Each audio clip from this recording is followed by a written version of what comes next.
Halo semuanya, jumpa lagi dengan saya Chow Sing Sing, kurator dari podcast Horror Night Story. Pada kesempatan kali ini, saya akan kembali membawakan sebuah cerita dari pemilik akun Twitter, yakni Mas Simpleman. Oke, langsung saja saya ceritakan. Kali ini aku ingin menyajikan sebuah cerita yang dulu sempat booming di sekolah aku. Mungkin bukan hanya sekolah aku, lebih tepatnya semua sekolah di kota aku. Tentang sebuah cerita yang masih terpatri dalam ingatan aku. Tentang kehadiran mereka yang nyata adanya. Dan dari sini, mari kita mulai ceritanya. Yuh, ayo mulai. Mumpung gerung bengi nemen-nemen. Yuh, ayo pulang yuk, mumpung belum larut, kata teman ngajiku Pandu. Aku memandang langit dari ubin langgar yang dingin. Di sana langit sudah menghitam dengan cepat. Aku bereskan peralatan belajarku dan memasukkannya ke dalam tas kresek. Setelah mencari di mana sandalku berada, dengan cekatan aku menyusul Pandu yang sudah berjalan cepat menelusuri jalan setapak persampingan sawah. Susah memang tinggal di desa pelosok. Untuk belajar pun harus pergi ke balai desa, karena hanya di sana lampu terang benderang. Tidak seperti di rumah, listrik saja belum dipasang. Bukan cuma aku, namun hampir semua rumah jarang ada yang pasang listrik karena mahal. Namun mataku teralihkan pada Pandu yang berjalan semakin cepat dan nyaris seperti berlari. Aku pun mengikutinya dengan langkah cepat juga. "Jangan cepat-cepat kalau jalan," kataku setengah berteriak. Pandu masih berjalan cepat, seakan dikejar sesuatu. "Kemalaman kita, biar cepat sampai rumah. Aku takut kalau lewat kebun kelapa." "Kebun kelapa Pak Sarbun," kataku. "Iyo," jawab Pandu. "Memang ada apa sih di situ? Kok kamu takut?" kataku bingung. "Anak ini memang gak pernah dengar ya?" Pandu berhenti. Dia melotot sembari berbisik ke telingaku. "Kemarin ada yang lewat situ. Ada suara memanggil. Dan tahu kamu dari mana suara itu terdengar?" Aku cuma menggelengkan kepala. "Suaranya dari atas pohon kelapa." "Tahu apa yang memanggil?" kata Pandu lagi. Aku terdiam cukup lama, memproses ucapan Pandu yang masih menunjukkan ekspresi ngeri. "Memang apa?" Pandu memintaku mendekatkan telinga lebih dekat. "Di atas ada..." Pandu terdiam lama dan menjawab, "Kemamang." Aku mengerutkan dahi dan mencerna ucapannya lagi. Tidak ada yang tidak mengenal nama itu. Namun, bukan nama itu yang ditakuti. Jarang orang takut dengan Kemamang. Yang mereka takutkan bahkan bukan itu, melainkan siapa pemilik Kemamang itulah yang ditakuti oleh orang. "Ada jangkor hitam dong," kataku. Pandu mengangguk. "Mangkane, ayo cepet," ucap Pandu setengah berlari. Aku pun mengikutinya. Hal seperti ini sebenarnya sudah sering terdengar di desa ini. Mulai dari Kemamang. Kemamang itu binatang berwujud api ya. Bukan Pokemon ya, kayak kayak apa ya, bola api gitu. Terus janggor hitam. Janggor hitam itu menyerupai manusia, tapi kulitnya itu hitam gosong. Sampai-sampai juga kadang ada kuntilanak dan pocong di dekat pohon kelapa itu. Namun aku tidak percaya akan hal itu.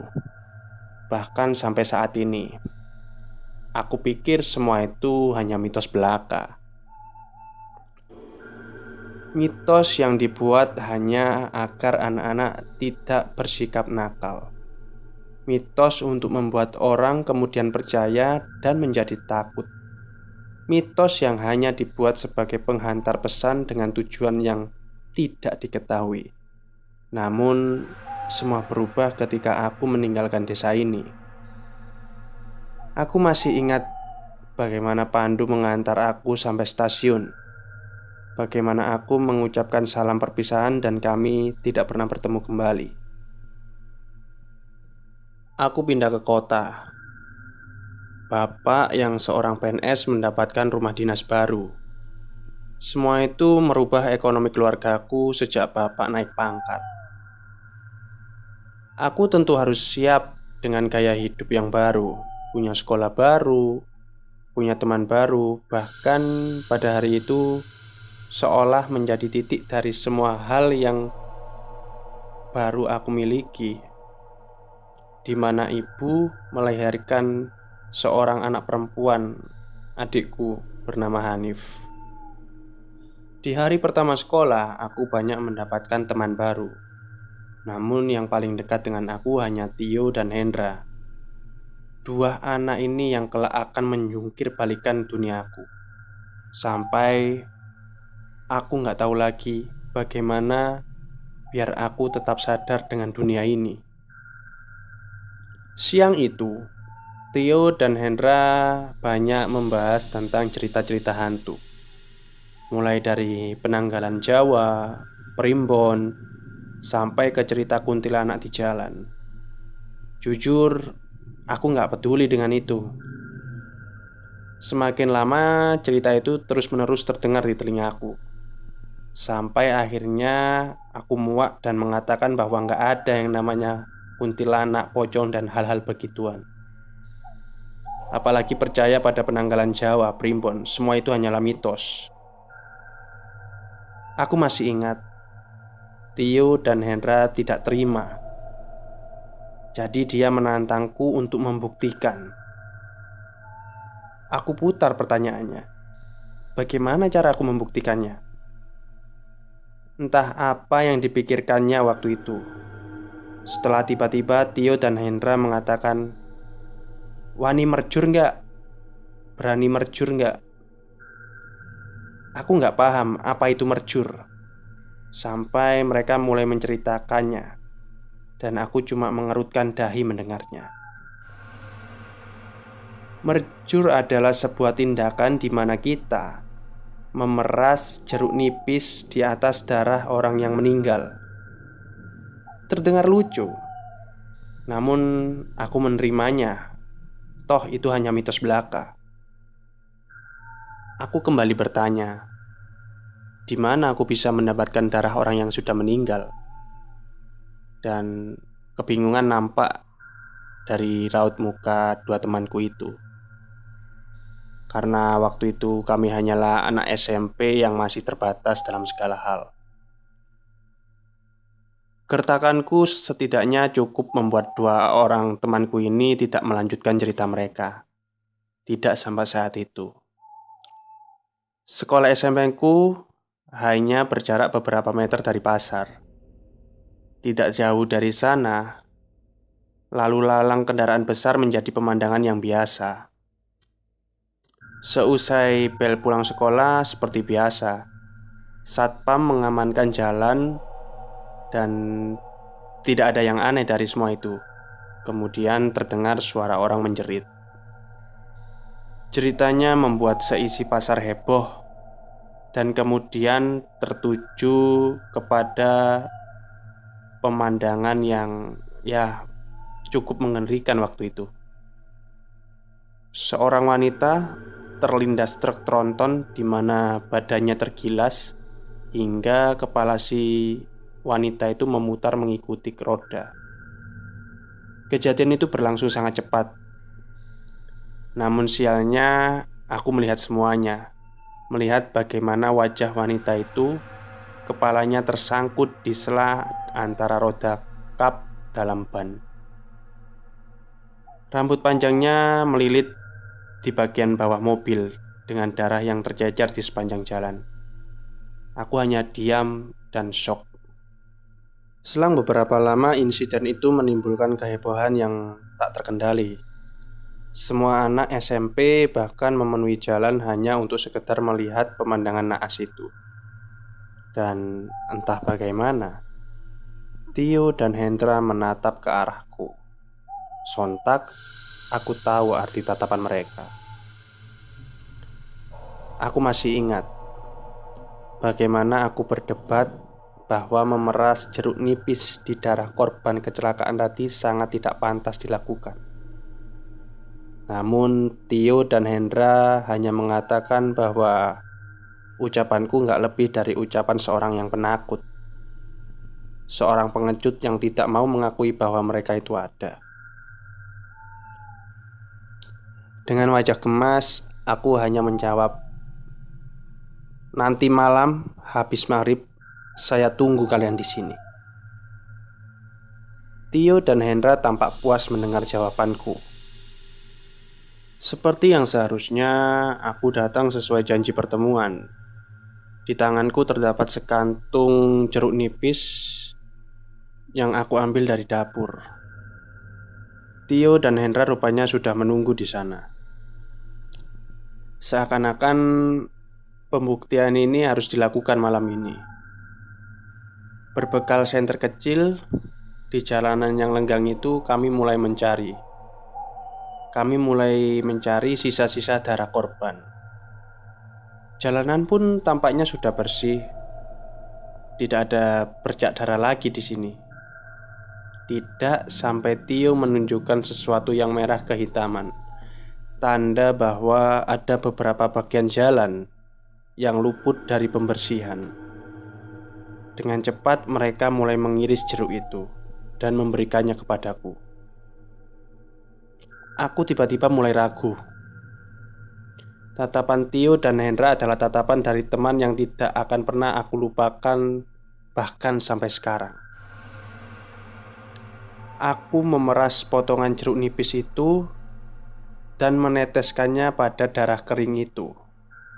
Yang konon mereka percaya bahwa tetesan dari jeruk itu akan membuat rasa sakit teramat sakit pada mereka yang sudah meninggal, sehingga mereka kelak akan mengejar kita, siapapun yang melakukan tetesan jeruk nipis itu. Dan mulai dari sini semua akan dimulai.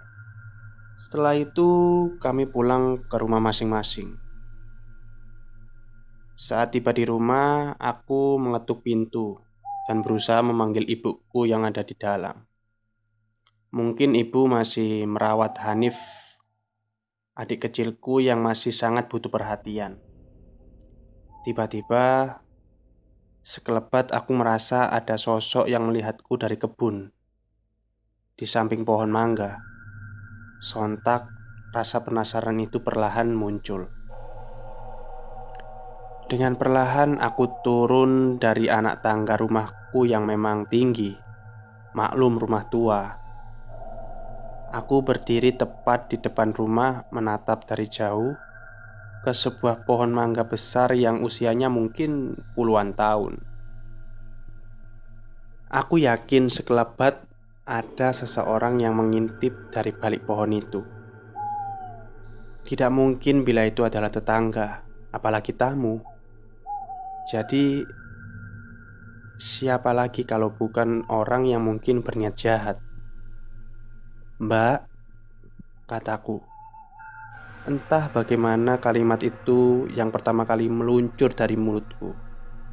Seakan dari sekelebat pemandangan itu aku yakin yang mengintip adalah sesosok perempuan.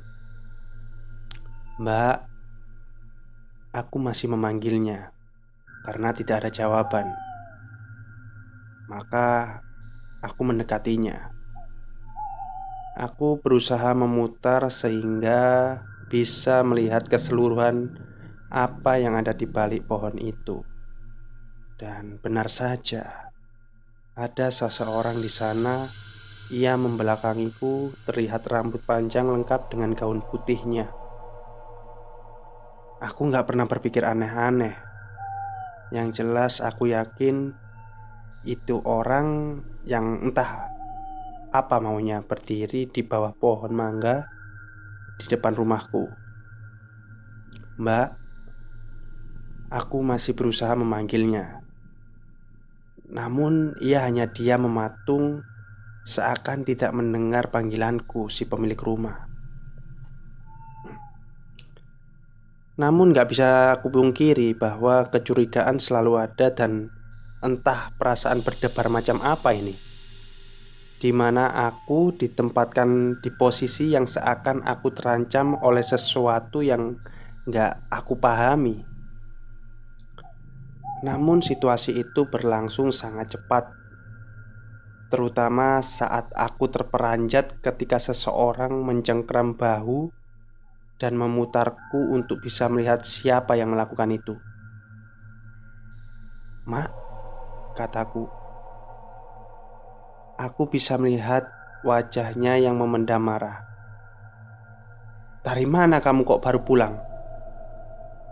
Makku menggendong Hanif yang entah bagaimana ia belum juga tidur padahal hari sudah selarut ini. "Belajar, Bu, di rumahnya Hendra." Meski ada tatapan kecurigaan di sana, namun akhirnya beliau percaya. Sejenak, makku menguapkan amarahnya, menyuruhku agar membasuh kaki sebelum tidur. Aku berbalik untuk melihat sosok asing itu, dan benar tidak ada siapa-siapa di sana. Satu yang gak akan aku lupakan adalah ucapan mak malam itu. "Loh, Hanif, anak emak kok gak nangis maneh? Padahal mau nangis terus. Loh, anakku Hanif kok sudah gak menangis lagi? Padahal tadi nangis terus loh." Tatapan Hanif tertuju pada pohon mangga itu. Kemudian makku bertanya lagi, "Kamu sudah sholat isya belum? Kalau belum, sholat dulu baru tidur," kata makku setelah dia menutup pintu rumah. "Nggih, Mak." Meski malas, aku menuju kamar mandi, berwudu, kemudian masuk ke dalam kamar. Lampu sudah dimatikan. Aku mengembaskan sajadah dan bersiap menunaikan kewajiban aku, sampai deritan almari selalu membuyarkan niat sholatku. Aku batalkan sholatku dan mengganjalnya dengan kursi. Namun suara deritan itu terdengar lagi dan lagi, membuatku merasa tidak sendiri. Suasana malam itu terasa asing bagiku. Namun untuk kali ini, hal seperti itu terasa mengganggu sekali bagiku. Aku pastikan tidak ada apapun. Aku menyalakan lampu dan melanjutkan sholatku yang terganggu. Namun baru mengucapkan basmalah, lampuku tiba-tiba mati. Meski matinya lampu membuatku terkejut, namun aku memaksakan melanjutkan sholatku, dan terlihat bayangan seseorang melewati jendela kamarku. Aku terhentak untuk sesaat, memejamkan mata dan tetap memanjatkan bacaan sholat. Apa yang aku lihat, apa yang aku rasakan hanyalah segelintir perasaan paranoid dari apa yang aku lakukan tadi. Jadi aku menolak untuk percaya pada hal seperti itu. Maka aku memaksakan sholat. Tepat ketika aku bersujud, terasa ada sosok asing sedang asyik duduk di atas ranjang tidurku, tepat di samping aku sholat. Perasaan tidak enak itu terus berlangsung sampai akhirnya aku mengakhiri sholatku. Tidak ada siapapun di sana, hanya aku sendiri yang masih tidak habis pikir. Bagaimana bisa aku separanoid ini? Puncak kegelisahan ini adalah ketika terbangun dari tidur di mana hari masih sangat gelap. Karena haus, aku pergi ke dapur untuk sekedar menghilangkan dahagaku. Manakala aku melangkah keluar dari kamar, aku mendengar suara Hanif yang tengah tertawa. Kenapa dia belum tidur? Pikirku. Suaranya terdengar dari ruang tengah. Kamar mak dan bapak tepat di samping ruang tengah. Aku mencoba meyakinkan bahwa mak dan Hanif masih sama-sama terjaga. Mungkin inilah susahnya merawat bayi mungil yang masih membutuhkan perhatian lebih. Namun semakin lama, suara Hanif semakin tipis. Seakan dia dibawa menjauh dari tempatku berdiri. Aku pun pergi untuk mengecek apa yang terjadi. Baru beberapa langkah, aku terhenti saat melihat Hanif terduduk tepat di antara ruang tengah dan ruangan bagian dalam. Hanif duduk dengan wajah sumringah, dan anehnya tidak ada emak di sana. Bagaimana mungkin bayi kecil ini bisa sampai ke sini? Oke, baik. Terima kasih kepada yang sudah mendengarkan cerita dari podcast horor saya ya. Karena ceritanya panjang, seperti biasa saya pisah jadi dua bagian. Ini part satunya dan part 2-nya akan di-upload besok. Terima kasih kepada yang sudah mendengarkan podcast Horror Next Story malam ini. Selamat malam dan selamat beristirahat.